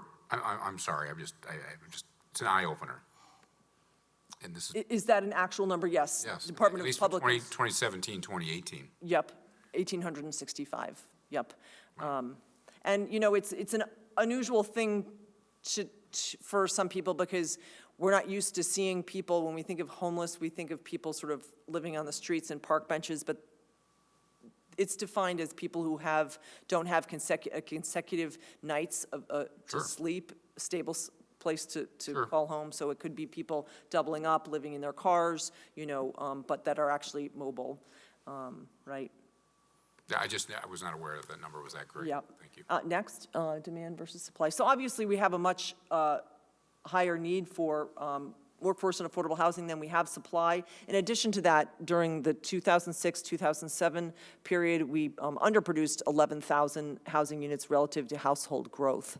And that is not uncommon. That's pretty common around the country. Unfortunately, we had a intense contraction of the construction industry post-recession, and due to contractors retiring and leaving the market, and then those not being replaced with new contractors. Also, the contractors that stayed in the market tended to shift and move toward developing higher-end housing, and have stayed, obviously, where the money is, and so they're continuing to build higher-end housing, which we see typically in Dane County as well. Next slide. I like to use this slide because it's a sort of a really important, it's a really vivid image. Around the time when I was born in 1965, the income to home price was about 35%. Now in 2020, it's about 20%. And those are some stark differences. And so around the time when I was born, the average age of the first-time home buyer was 22 to 23, and now it is actually 33. So we're kind of dealing with a new normal in many ways when we talk about, people's ability to access home ownership and housing due to, a lot of different forces. And this is even prior to, these numbers are obviously prior to pandemic numbers. So with that idea that, we're looking at a new normal here, why a regional housing strategy? And I think that the main idea is we want to capture the interest and momentum of municipalities that are, continuing to expand and explore this work, and the network of stakeholders that have developed over the last 7 years, develop a baseline of shared understanding, a baseline of data, shared understanding of the existing and future supply gap, look at the inventory of housing stock, current market demand, and the regional trends. And also to acknowledge and review the current efforts that are going on, and really avoid duplication and build on the existing efforts and learn from each other. There are lots of different things that each municipality is doing. Fitchburg is doing a tremendous number of things to address the housing shortage. So it is really an opportunity to learn from each other, but potentially streamline, coordinate efforts, and maybe improve communication, but also identify gaps in resources and information and communication that as a region, we could be providing. And then, explore different opportunities to partner and find ways that we can move forward, as a region on these issues.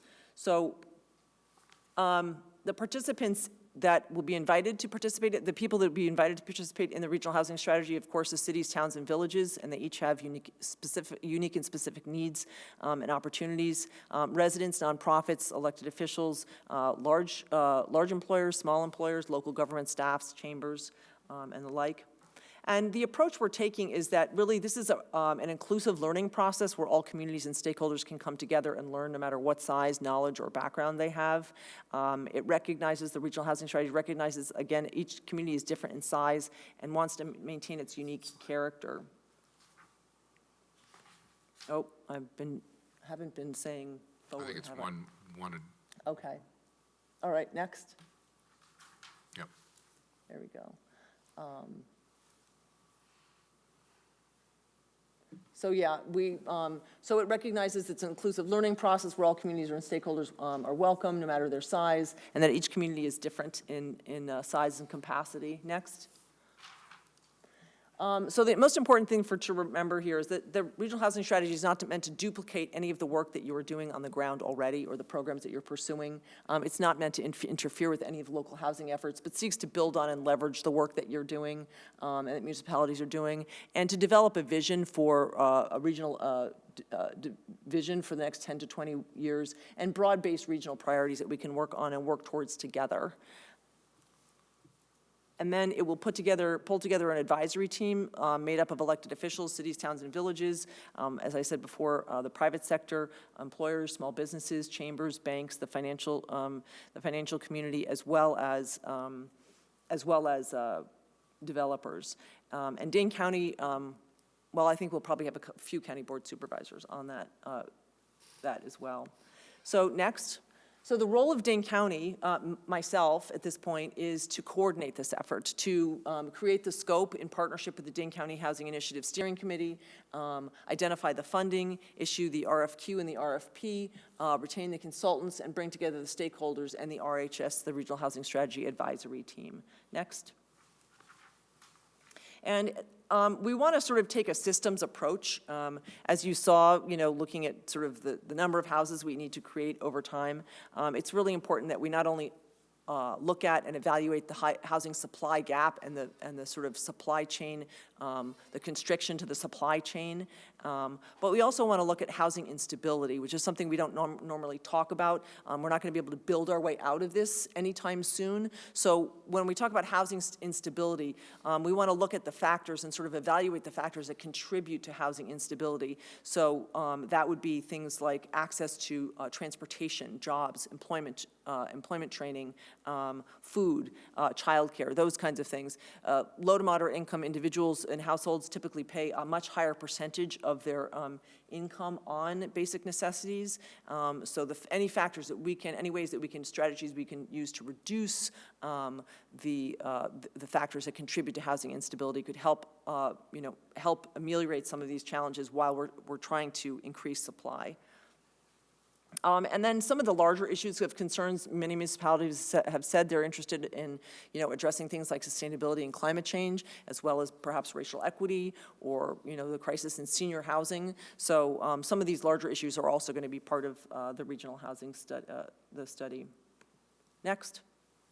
And we primarily will focus on housing for residents who are 60% or below AMI up to 80%, as well as we'll look at housing for residents who are 30% AMI, and then the missing middle, which a lot of municipalities, most municipalities are very concerned about, which is 80 to 100% AMI. Next. And here are some of the components of the regional housing strategy. So we really want to just bring everybody together sort of to create a, kind of shared understanding about who we are in terms of demographics, our history, culture, race, ethnicity, age, and then look at some of the larger trends of transportation and housing, transportation, childcare, and some of these other larger trends that we're seeing throughout the county, and then do a housing needs assessment, look at the existing conditions, do an overall housing stock inventory for the county by unit, age, type, and size, and then do a market analysis so we can see some of the trends and demand for units and the housing types that folks are looking for. And then we want to really kind of take some time to do an inventory and assessment of all the programs that municipalities are participating in and that also the nonprofits provide, on everything from down payment programs to rehab and rehab programs, as well as what folks are doing in, it could be TIF policy or with their CDAs. A lot of CDAs are actually starting to begin to explore this opportunity of issuing revenue bonds for affordable housing. So what are some of the best practices in some of these areas? And really inventory and assess those and share that with everybody so we can learn from each other.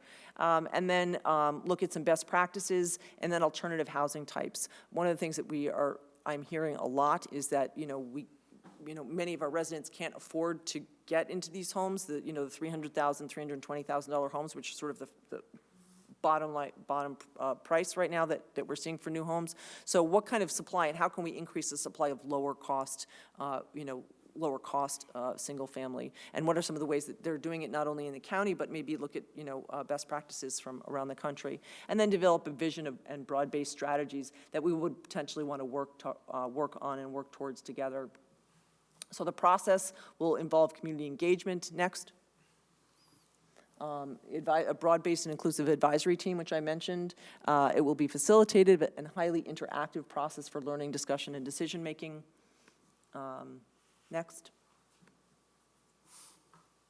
And here's some of the potential outcomes. So maybe there's an interest and willingness after we kind of go through this process together to learn together across municipalities and maybe even work together and attempt to break down silos between municipalities and potentially municipal agencies.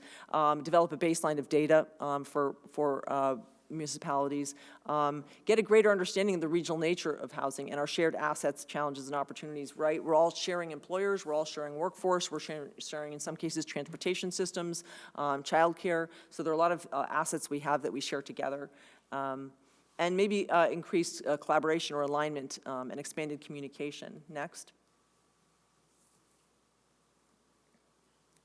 And maybe we want to identify some broad-based strategies or targeted investment that might address, rehab, for example.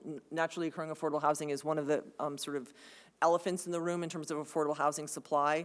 We want to build new, but we have a lot of housing stock that could be rehabbed, which actually could preserve affordable housing, because as soon as that housing gets flipped or lost, then we actually lose housing. So maybe the region would say, we really want to prioritize on investment or resources or, some of our strategies on preserving, naturally occurring affordable housing before we lose it. It's a lot more expensive to replace or build new than it is to preserve housing. Next.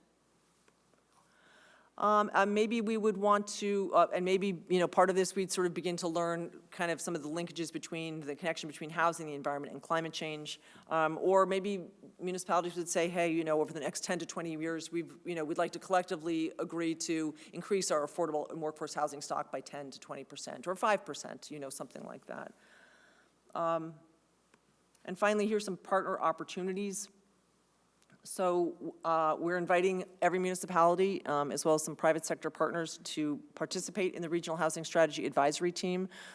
Municipalities will be responsible for receiving the information, having discussions amongst each other, working with the consultants to identify gaps in resources and information, areas that you might potentially want the county to pursue or coordinate, and then bring forward recommendations bring forward a vision for the next 10 to 20 years, and then recommendations on how, the county or how municipalities would like to sort of, some strategies you'd like to work towards and work on together.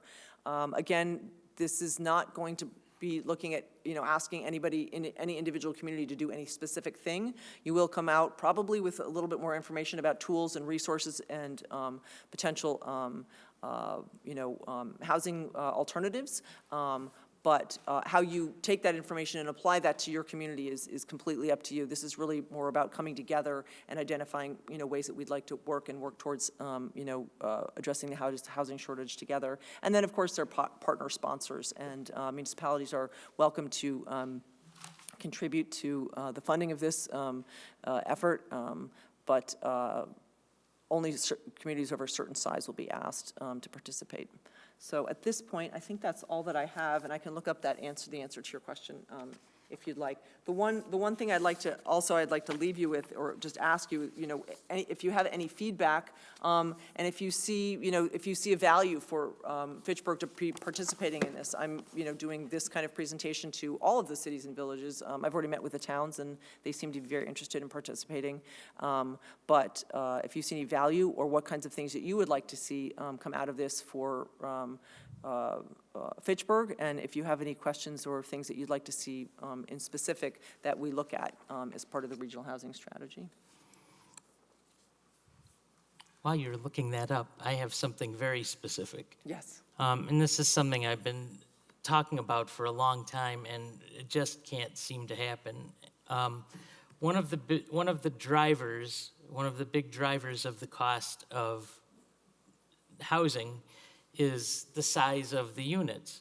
So, if you were to go back to your chart on page 17, which I think was the most revealing chart in this whole discussion, houses, my parents, who had 4 children, managed to have the 6 of us living perfectly comfortably in a 1,600 square foot, 4-bedroom house. I defy you to find a 1,600 square foot, 4-bedroom house being built anywhere in Dane County. They're building these houses 2,500, 3,000 square feet, and that's why they cost so frigging much. I just did a job at a family's house. They just bought a house in Fitchburg at this new development down at Seminole and Lacey Road that they paid $350,000 for. They have a family income of around $80,000, and so they had to have a WIDA loan in order to be able to afford this. And it is insane. So what I would suggest is let's get some innovative people in to figure out how to make 1,200 square foot, 1,500 square foot, if they have to be row houses to reduce the land cost. That's a perfectly wonderful option that worked in this country for over 100 years. Right. Yeah, as part of the Housing Task Force, we recently had Gary Gorman, who's the president of Gorman Company, come and present, and he talked about some of the different things that they're doing, and I said, how does a community like Fitchburg get more affordable housing? Are there examples that you can give me from around the country where developers are bringing smaller format homes or, less costly homes, right? Because there are ways that you can value engineer, houses. You don't necessarily have to have a 3-car garage. You could have you could even have a 1-car garage. He said, yes, but you have to ask for them. And that was his sort of final parting statement. You have to ask for them. Municipalities have to actually say, whether it's, right, mapped out in your comp plan, this is an area where we need to see, either a mix of housing types that can meet, the needs of residents that are 30 to 80% of Fitchburg's area median income. He said you actually have to ask for that. Well, I don't know precisely what's happening now But I can tell you that previously, when we have asked for it, for example, there's a relatively new small development over off of Crescent Road, and I think they built 21 or 22 houses there. I had specifically asked the builder who was working on that project to build these smaller so that they would be more affordable, and he said, no, this is the smallest I can build it and have it be profitable. And it's like, what else can we do? I mean, Well, I think there are other models that are being explored, and I will tell you right now, the only organization that is bringing forward affordable, single-family housing right now that in any sort of quantity is Habitat for Humanity. They're building a subdivision in Sun Prairie. Half of the subdivision is for them, or actually less than half of it. They're building 48 units of housing that is affordable to folks who are 60% or below area median income. 48 units, and then the rest of the units in the subdivision, they're selling to the developer. And so that is one solution. That's the only solution that I know en masse. Of course, there is the land trust model. Then we have co-housing, such as Troy Gardens on the north side around where I live. Then we have rehab, which is also, a big source of affordable housing, just in terms of preserving it. Because as I said before, once we lose it, then having to build new is twice as expensive, more than twice as expensive. And I think some of the, like Fitchburg and some of the other, cities around Madison, there is a significant amount of, rehab potential, I think. But I don't know what happened. The one question I have is what happened to all the condos? Because there was this condo craze. And I do think the condos where you're actually having, row houses or smaller format, units went away. And when I asked the same question that you asked, Jay, developers have to make money. Well, and right now it's post-pandemic, so literally the lumber prices are changing every 2 weeks, and Yeah. it's, maybe in a year from now things will have settled down, but it's just outrageous what's going on right now. But I think we actually have to look at specific things that we want or need, and then be willing to actually help, at this point, partner with developers, because I don't think that they can do it alone anymore. The costs of construction, the cost of labor, the cost of everything, land, especially in Indian County, have gone up so much that I think, some of the things that Fitchburg is actually exploring right now, the pilot that Mike and Joyce. Thank you, Joyce, are pursuing with the rent-to-own is an excellent example of what we could potentially do. Now, rent-to-own, Gorman had a rent-to-own in Milwaukee, but Milwaukee gave them the land. I don't know that Fitchburg can give them all the land, but I think we have to start exploring these partnerships like we do with, the mixed-income multifamily. The county's providing gap financing, the city's providing gap financing. Maybe when you create your TIF and your affordable housing fund, you'll be able to provide gap financing. It now has to be a partnership. Before, it didn't have to be. So, part of this is exploring new partnerships and what's working for new partnerships. And those are all things that I support, and I'm happy. I'm happy to encourage those whenever we can. Yeah. One of the things I'm concerned about, though, is if you have too much. I don't want to use the word subsidize, but that's really what it is. If you have too much subsidizing of these projects at the beginning, then basically what's going to happen is if you are just building the same old thing and you're subsidizing it, what's going to happen is after 2 or 3 sales of that property, you're going to be right back where you were before. The only sustainable way that I can see to keep the cost of certain units low is to make them smaller. But there just seems to be, while I think there's a gigantic demand for smaller units that people could afford, there seems to be no appetite to make it happen. Well, I don't think that the models of partnership actually exist yet to make those happen. I just don't think we're seeing them yet. And I will have to, I do have to agree and also disagree. Oh. Hello? I'm sorry. Joe, you have a question? He might have unmuted. So, and the other thing that, what I'm seeing is the county prioritizing in their affordable housing fund is they're actually prioritizing permanent affordable housing. So that's housing that's being brought forward by nonprofit developers. And it doesn't mean that you're not going to get your taxes, but when you talk about permanent affordable housing, that means that it's always going to be affordable. That's the mission of the organization. So when we're doing, So it's, those properties are forever owned by that organization? Correct. That actually, helps out a lot, and I think all of them have pilots or, a payment in lieu of to some degree, as well as the Dane County Housing Authority. But that does help take a little bit of the pressure off, because if you're not constantly having to build and rebuild and rebuild and rebuild, because, the mixed income multifamily housing that we're bringing forward has a 30-year, term on it. So at the end of 30 years, those get to be released back at the market. So we're building all these housing right now, and I'm not going to be here in 30 years to find out what happens to all these houses, but maybe there would be a program to actually rehabilitate those. I don't know. But, the county has, identified this as an issue and is really prioritizing permanent affordability. And so that would be sort of building the capacity for our existing nonprofit developers. I do have the income limits if you're interested, and they're on my. Well, what I really want to know is what is the price of a single-family home that is considered to be affordable housing? We'd have to,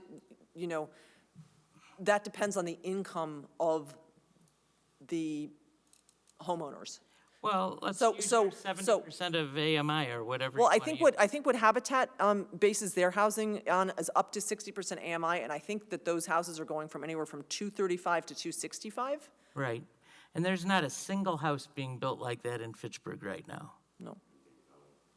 Well, it's being built in Sun Prairie. Sun Prairie.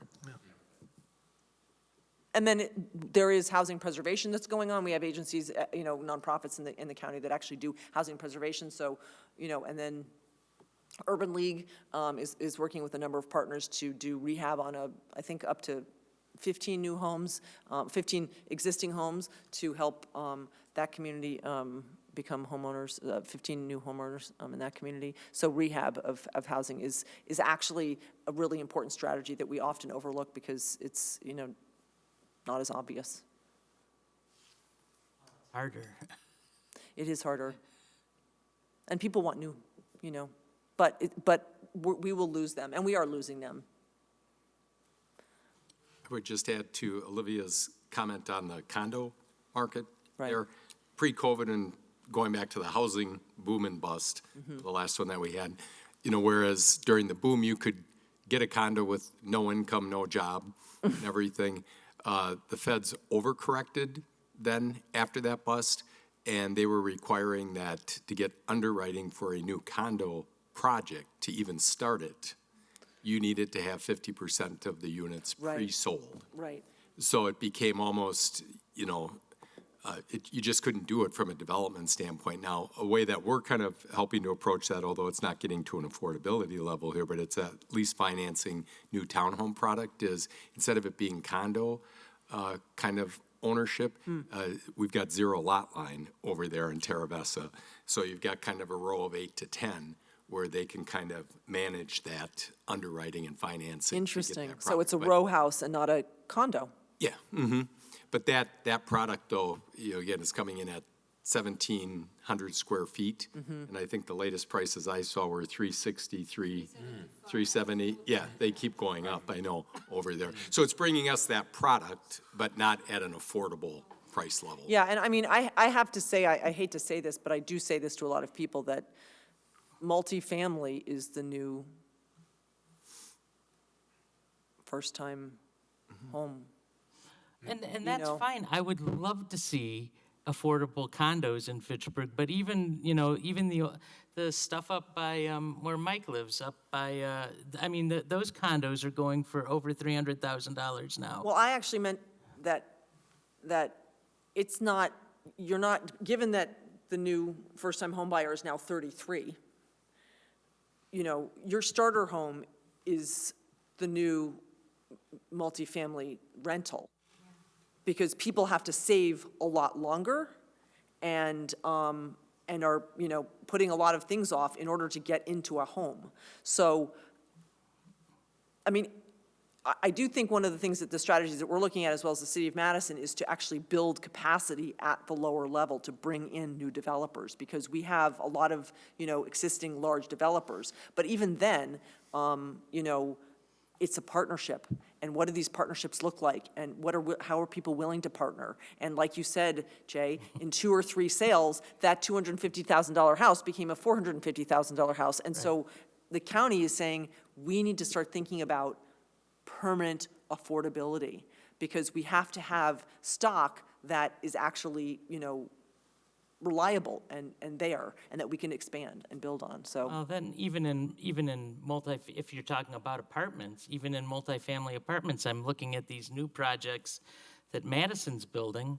And I mean, an apartment costs $1,500 a month, $1,700 a month, even in some of these 12-story buildings where you would think the economies of scale would come into play. And I think one of the things that we're seeing too is that, and I just recently had a conversation, and this is an anecdotal reason, one of the anecdotal reasons I share with, sort of why we should do a regional housing strategy, is that I was at a UW Health for an appointment, and I struck up a conversation with this woman who's a research coordinator, and she said, somehow she said, I'm looking for a house. I was like, oh, that's so exciting. Is this your first house? And she said, yes. And I said, well, that's great.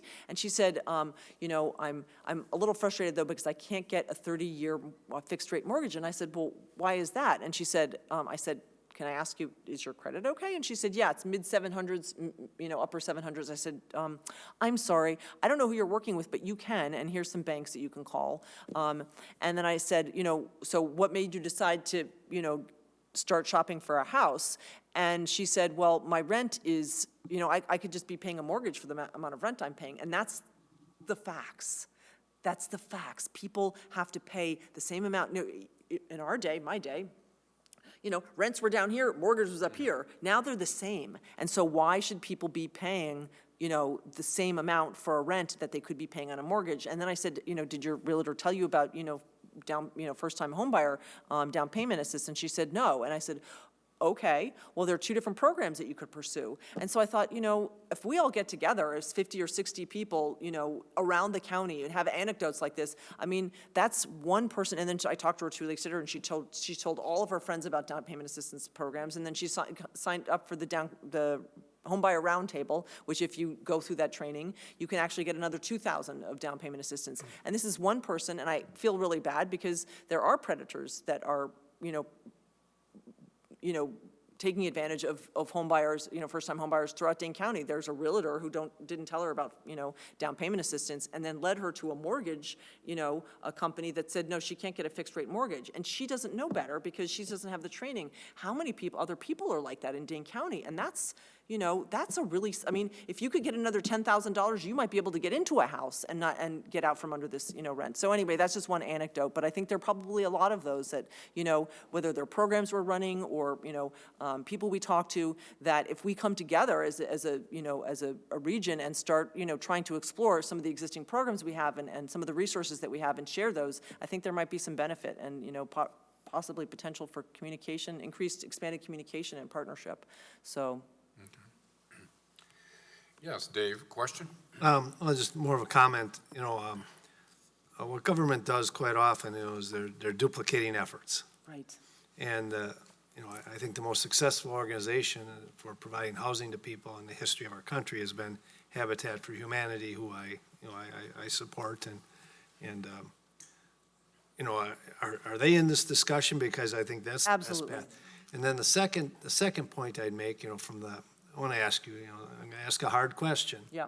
The demand for housing, has anyone looked at the amount of jobs created? Is this commensurate, or we're saying we need 50,000 more houses than we have jobs, because that, what that leads to. So I from my economic hat, I say, does this make sense, or are we bringing people here and there's no jobs for them? They're coming here for the opportunity, but there's no jobs. Yeah, Dane County is like the #1 job creator in the state. So we are creating jobs far faster than we're creating housing units. So we're undersupplied, yeah. So that's Thank you just, for that's, answering that question. yeah, that's a statistic. But, I'm glad that you mentioned that, Dave, because I'm talking to more and more people about this, and this issue is becoming an economic development issue. Because when we're not able to build supply, when you're not able to expand your tax base, your new construction, you are getting further and further constricted. And so it's not just, we need more affordable and workforce housing and missing middle housing, but, this is a revenue issue for municipalities. And this is becoming more and more clear to municipalities as this, problem increases. And so I think we want to try and look at it from that perspective as well. I remember when, I think Wanakee, a couple of years ago, Coca-Cola, one of these big distributors, built a warehouse there or a plant. Oh, yeah, UPS or, I can't remember. Yeah, I don't remember. And there was an issue about housing, how we can attract, because Wanakee is a very expensive municipality.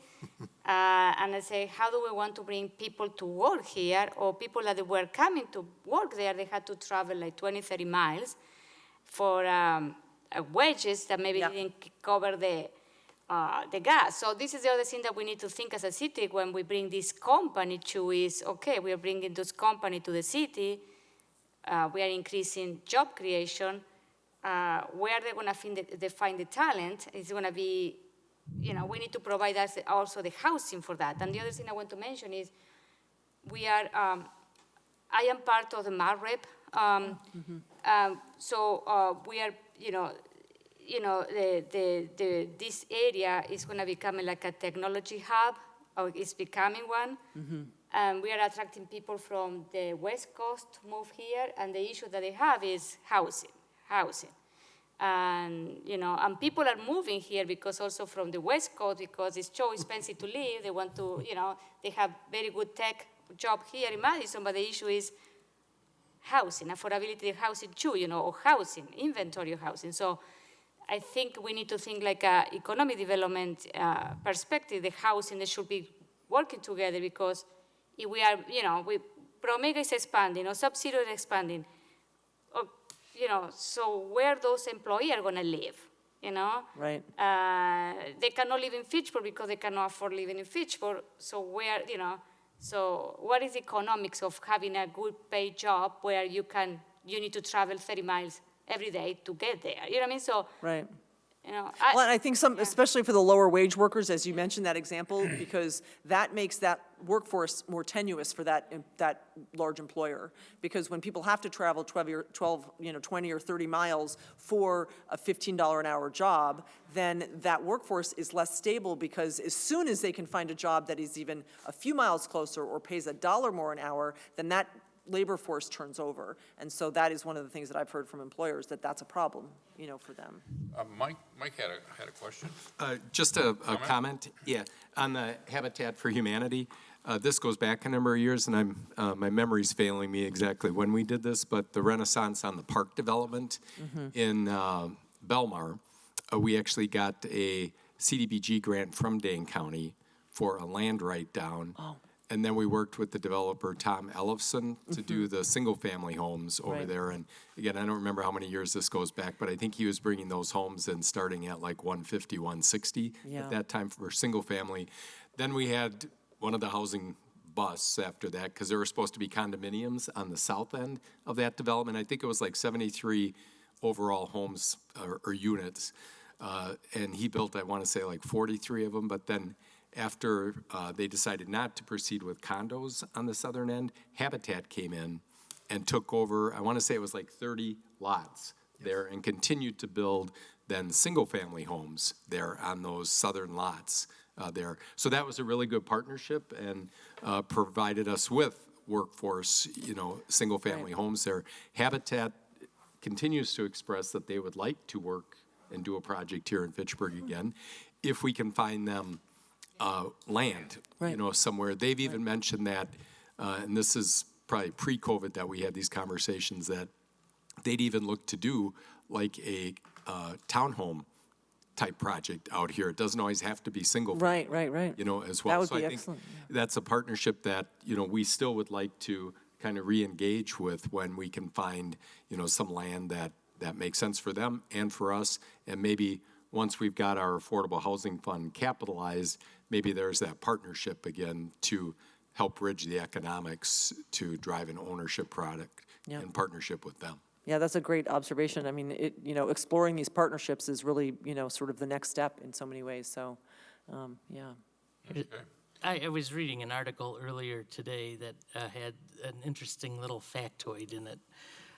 During the pandemic last year, because a lot of people were unemployed, over 130,000 people in the country got their real estate licenses. And right now, the National Association of Realtors says they have 1.5 million members. Wow. As of the end of May, there were 1.3 million units for sale in the United States. So right now, we have more real estate agents Wow. than we have housing units for sale. How should we address that? I don't know that there's a way to address that. That's a really interesting observation, Jay. I think I'm going to have to write that one down and take that back to the office. Thank All you. right, Gabriella. I'm curious about, in terms of these next steps, for the Regional Housing Strategy Advisory Team, are you hoping to have the mayors of the different towns or, appoint people that are elected officials? Are you looking for staff? Like, who's going to comprise the? Right, so, and come probably December, I will send out an invitation to the mayor and the, senior elected officials, and you will decide who you want to participate in the advisory team. So I would imagine it's yourselves or a representative, or maybe one or two people from each, the cities and villages, yeah. Yeah, because it seems like my personal opinion, it seems like whoever is representing the housing committee would be a great person to appoint, and then they can report back at council. Just a suggestion. Obviously, it's not my choice. I also just will point out is that if you are planning to have elected officials, your March 23rd, 2022 kickoff is right before an election. So Thank you if for there are that. elected officials, that could be complicated. All right, any additional final questions? Hearing none. Olivia, thank you very much. Thank you so much for having me. Really appreciate the time. Thank you, Olivia. The information was very, very informative and eye-opening, so thank you. Thank you. Let's move on to into our agenda, the announcements. Next committee of the whole meeting, July 28th, 2021. Do I hear a motion for? So moved. Second. Let's put it to a vote. Please signify with an aye. Aye. Aye. Those opposed, motion carries. We are adjourned at 9:14 p.m.